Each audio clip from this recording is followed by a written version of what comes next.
So you want to start social media marketing agency. Maybe you've seen some people crush it in the space, maybe some YouTube videos, you see people crush it with social media marketing agency, but you don't know where to start. Or maybe you've dabbled here and there, but it's just not quite working for you.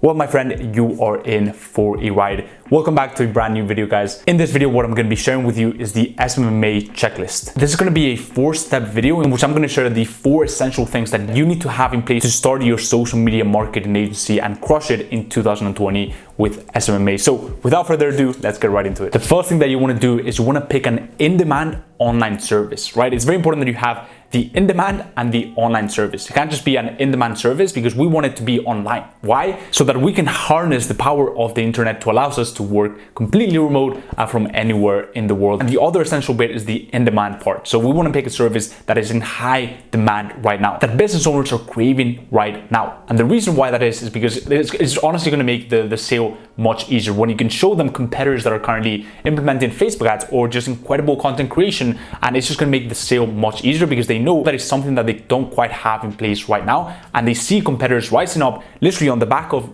for example, digital marketing, and we can offer that to them, not just only using the FOMO side of things, right? So showing them what the competitors are doing, but also just the pure upside and value of the actual service. So that is really the first thing that you guys want to keep in mind. And personally, this is just my personal recommendation from being in the space for around 2 years now. I recommend that you pick an advertising service, right? I'm talking SEO, I'm talking Google ads, I'm talking Facebook ads, which is usually the service that most people lean towards. And the reason why that is because we can clearly attribute revenue to these services, right? And so they're much more sustainable. Why? Because you can clearly tell the client how much they're making a month, right? Whereas, for example, content creation, social media management, Instagram growth, those are all valid services, right? But if you don't have any prior expertise or experience with those in the past, I would recommend, if you're starting from scratch, I would recommend you pick an advertising service, simply because yes, content creation is going to make them more money. Yes, having just an optimized Instagram profile and just social media profiles is going to make them more money. But the problem is you can't directly attribute any return on investment for those services. And unfortunately, what I can tell you guys is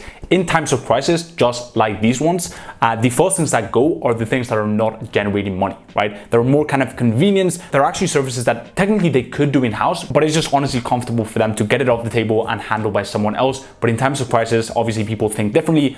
Business owners tend to be more careful with their expenses, and so they're going to cut out those services that are not generating a clear-cut return on investment. So that is why I recommend you guys go for those advertising-based services, simply because they have more longevity and they're more sustainable. And that, always remember, is if you're just starting out, right? If you have a past experience in content creation, do that, right? If you've already had social media management clients, then probably stick to that if you don't want to pivot, right? The key here is I don't want you to think that Facebook ads is the only thing you can do in social media management. There's honestly a plethora of services that you can pick and they're just as viable as Facebook ads. And so that is really the first thing that you want to do.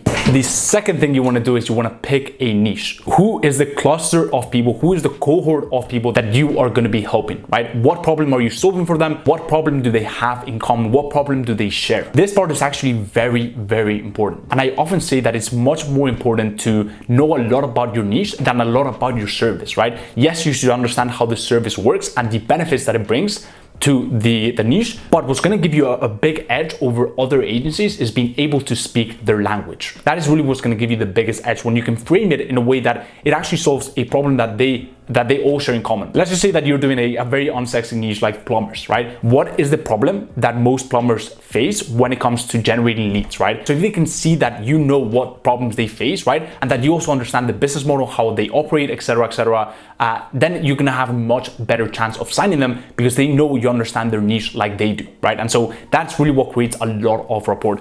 When it comes to the niche, you know, it's something that I've spoken about in the channel before, so I recommend you guys check out this video right here. But it's really important that you put enough thought into picking your niche. And once you pick your niche, hone into the niche, right? I don't want you dabbling into other niches simply because it takes a while for you to get very knowledgeable on that niche, right? So if you keep hopping from one niche to the next, then it's going to be very hard for you to amount that knowledge that you need to really stand out in that single niche. Now, personally, I'm a big fan of e-commerce, and the reason why that is, I'm not saying that you guys should do e-commerce, but if there's really no passion of yours, or you don't really have a close affinity to any other niche in the local business sphere, then I personally recommend that you do e-commerce. E-commerce is not really a niche. What I tell people is within e-commerce, you have to find your sub niche, whether it's tech, whether it's beauty, health, wellness, fitness, sports. There's so many niches that you can pick, but it's important that you go down a sub niche within e-commerce, because quite frankly, there's so many different categories that if you don't really narrow down your outreach to a sub niche, then you're not really going to have that authority component,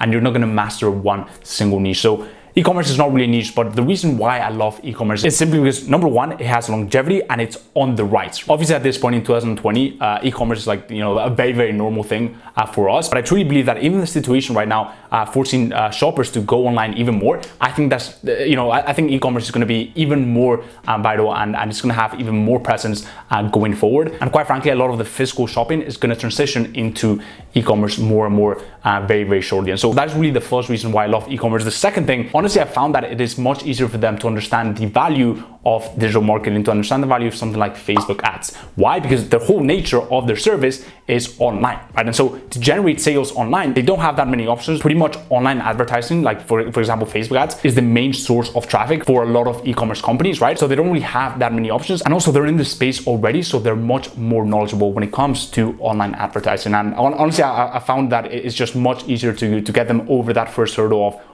seeing the value in the actual service. And so that is really the second reason why I love e-commerce. And the third reason is simply because it lends to my lifestyle, right? With e-commerce, they don't expect me to ever meet them physically, right? So everything can be done online. Whereas if you're doing some, sort of local business, gym, restaurant, whatever it is, then there's that, certain element of expectation to meet them physically at some point, to get to know each other or whatever it is. And personally, I think that's just a waste of time. It doesn't give me that time, location freedom that I'm after with my social media marketing agency. So that's really the second thing that you need to do. The third thing is you want to pick your outreach methods. Now, if you guys have watched my free masterclass on how to sign and keep 4-figure retainer clients, if you haven't, by the way, go ahead and check out the link in the description after you watch this video. The insane feedback that I've been getting on it, the feedback that I've been getting on it, it's honestly incredible. But basically on the masterclass, I talked about how you need to pick 3 to 4 outreach methods when you're just starting out. So for example, let's just say that you pick LinkedIn, email, video audit, and cold Facebook messaging, right? So those would be your initial 4. What you want to do in the next 2 to 3 months is you want to take action, then see the feedback that is coming back, see the results that are coming back, and then iterate according to the feedback. And once you've done that, after those 2 to 3 months, then you want to hone in on those methods that are best working for you to reduce as much complexity as possible, and to really double down on those that are giving you the highest yields, right? The highest returns. The fourth thing is smashing the like button. If you guys are enjoying this video, go ahead and drop a big like right now. And with that being said, let's continue to the final point of the checklist. The final thing is hiring a quality A player, a quality contractor to join your team and take care of your service delivery. Very, very important that you guys do this. If you're completely new to SMMA, basically we want to make sure that we have a contractor in place that delivers the service, so we can actually focus on what's going to move the needle forward, which is sales, outreach, and providing an incredible client experience, right? And the reason why I want you guys to do this first is because most people rush into hiring an A player, a team member, someone who's going to take care of their service delivery. I personally did this when I started my social media marketing agency. I didn't put enough thought into it. And what I can tell you guys is having a quality contractor, a quality team member is one of the highest revenue generating activities you can do as an agency owner. So you want to make sure that you take your time when hiring a contractor, because that contractor is literally going to be responsible for one of the most important parts of building a social media marketing agency, which is actually providing incredible results for clients, so that you can ensure that the clients stay on for a very long time. So guys, those are the 4 things that you need to build your social media marketing agency, kind of like a checklist that you can actually follow to get on the right path and to start scaling. So hope you guys enjoyed this video. If you did, drop a like. It really helps a ton with the algorithm, and I'd really appreciate it. Also, leave down below any questions, any comments you may have. If you haven't subscribed to my YouTube channel, there's so much content coming out on entrepreneurship and a 360 approach to SMMA with a specific focus on sales and outreach. And if you don't want to miss any of that, go ahead and subscribe, and also hit the little bell so you never miss a video. Lastly, if you haven't checked out the free private mentor community on Facebook, the Client Closers, it's an incredible community full of people looking to level up in life and scale their agency. And so if you want to join that, go ahead and check out the link in the description. And as always, guys, hope everything's going well in your agency journey. I will speak to you in the next one. Peace.